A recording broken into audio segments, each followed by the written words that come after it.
আজকে আমি চলে আসলাম টাইলসের দোকানে টাইলস কেনার জন্য। আমাদের যে নতুন ঘর হয়েছে সেখানে যে বাথরুম করেছে সেখানে টাইলস লাগাবো, তাই এই কারণে সকালবেলা আমি বাড়ি থেকে বেরিয়ে পড়লাম টাইলস দেখার জন্য। আর আমি এসেছিলাম আমাদের বাড়ির পাশে একটা বাজার গায়েঘাটের লোকাল মার্কেটে। এখানে অনেকগুলো টাইলসের দোকান আছে। এখানে এসে টাইলসের কথা বলতে ওরা আমাদের ওপরে গোডাউনে নিয়ে গেল ওনাদের।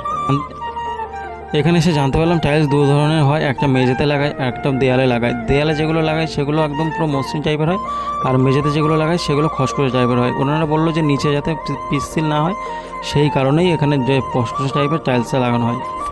এখন যেগুলো দেখতে পাচ্ছ এখানে সবথেকে বেশি দামের টাইলস, এগুলোর দাম হচ্ছে দুটো পড়বে 1100 টাকা। এখানে কিন্তু অনেকটা দাম বেশি। আর নিচে যেগুলো দেখাচ্ছিলো সেগুলো হচ্ছে 600 টাকায় 6 আসবে, 100 টাকা করে পিস। এখানে টাইলসগুলো দেখো কতটা সুন্দর। আমার তো সবগুলোই পছন্দ হয়েছে। তোমাদের কোনটা কোনটা পছন্দ হয়েছে অবশ্যই কমেন্টে বলেছো, সেটা আমি লাগানোর চেষ্টা করব। আমার যেগুলো পছন্দ হয়েছে সেগুলো আমি দেখছিলাম।